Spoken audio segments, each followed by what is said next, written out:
Good morning, Safari Mack fans, and welcome back to another episode of Safari Mack in Africa, where I'm your guide and host, helping you make connections to the wild. For those who are joining me from last week, you will know that we have left our friend the African elephant, and we are now traveling and meeting up with one of the most dangerous animals in all of Africa.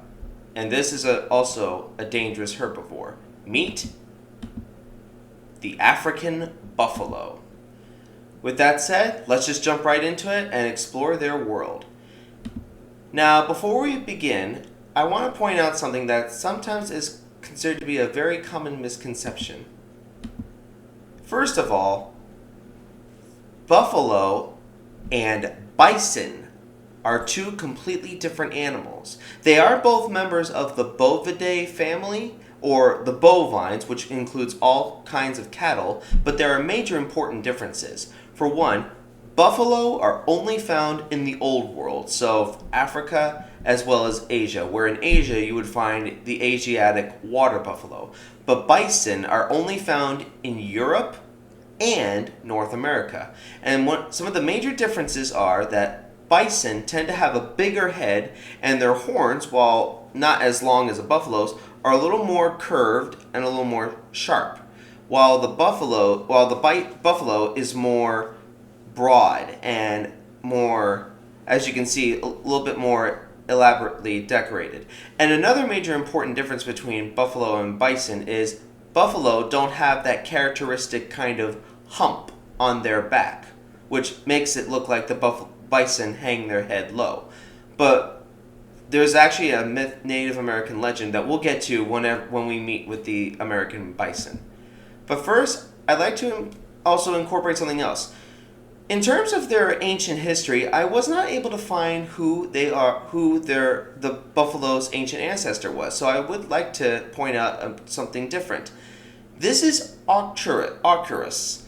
Now, people think of this as the ancestor of all cattle. This is only for domesticated cattle. So as buffalo and bison are not fully domesticated, they don't count. So instead, I just wanted to point that out and share a little interesting family history. Now, it's believed that some of the earliest ancestors may have appeared around 13.7 million years ago, but for the exact ancestor of the Cape buffalo or African buffalo, there really isn't much known about it. So instead, I would like to introduce you to some of their subspecies or ecotypes. This is a kind that you can find only in the forest, so like in the Congo or the African rainforest area. And then there's another kind called the Sudanese buffalo. And then today's subject, our focus today, is the Cape buffalo, which is the largest, where you would find them exclusively in East and South Africa. Let's dive into their herd life. Now, first of all, their habitat, because you could find them on the savannas, but you can also find them in swamplands and mixed forests, where usually you can find these animals roaming in herds where sometimes there can be as many as 1,000 individuals in one herd. Usually they're all multi-sexed, so meaning it's not all female and it's not all male, but it can be a mix between males and females with a few males that are the breeding bulls. Now, that's not to say that there isn't a little group of males, which is what you would find as a bachelor group, where they can, leave their mother's herds and they can learn how to be males and then eventually go off and find a herd to become a father with. Now, most of the time, these herds are usually do something called collective reasoning or collective decision making, meaning if one member of the herd is hungry, then the whole herd is. If one member wants to go get a drink of water, which they are never more than 12 miles away from a permanent water source, then they'll go there. Or if one wants to sleep, then they all will sleep. It's just how they roll, though nobody really knows why.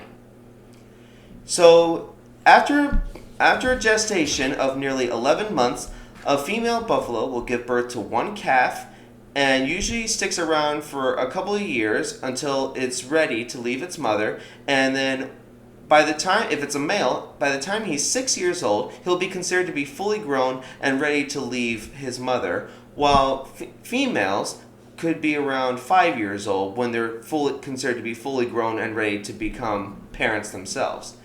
Now, in the wild, these creatures are formidable. This is truly, like the elephants, this is a living fortress. Nobody really wants to tangle with these guys. Well, not exactly everybody. Lions, hyenas, and even wild dogs have been known to attack buffalo, but it's not always an easy task.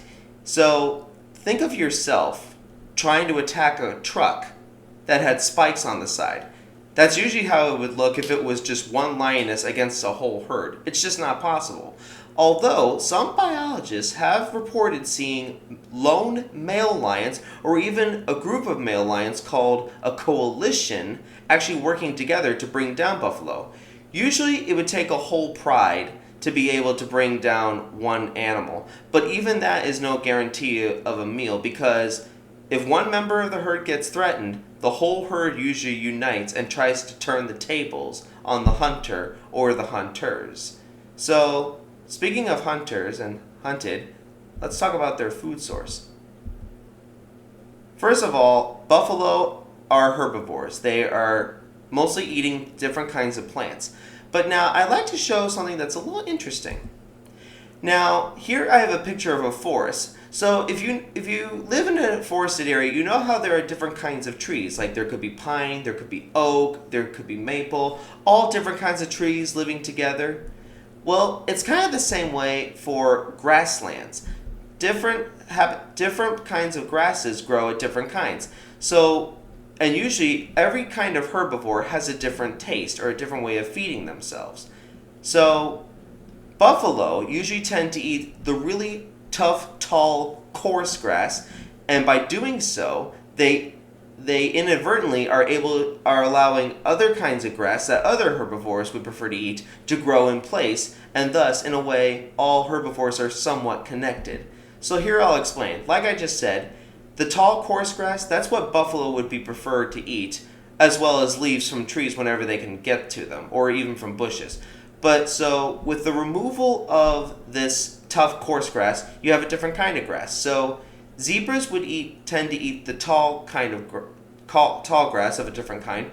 Then the wildebeest would eat the medium level kind of grass, while gazelles would be the ones that nibble it all the way down, making the grassland kind of look somewhat like a golf course. Though I wouldn't guarantee that they want to play golf. Well, ladies and gentlemen, I'm afraid that's all the time I have for today's episode with the African buffalo, but I'd like to make a couple of announcements. I've gotten some votes from all of you, and as a result, some of you have decided that we should move to another continent. So, with that said, I'd like to announce that from after Africa, we are going to go to the continent of South America. We'll go from there and eventually make our way up to North America. But for now, I wanted to give a special announcement that we are going to go to South America. But which animal we'll start with? Be sure to stay tuned as we continue with our journey across the world. So, if you're joining me for the first time, welcome to my series. And be sure to hit the like and subscribe button. Check out my Facebook page for content on conservation news as well as important animal facts. As well as be sure to send me an email if you have questions. And as always, until next week, this is Safari Mack. I'll see you all out there in the wilds of Africa.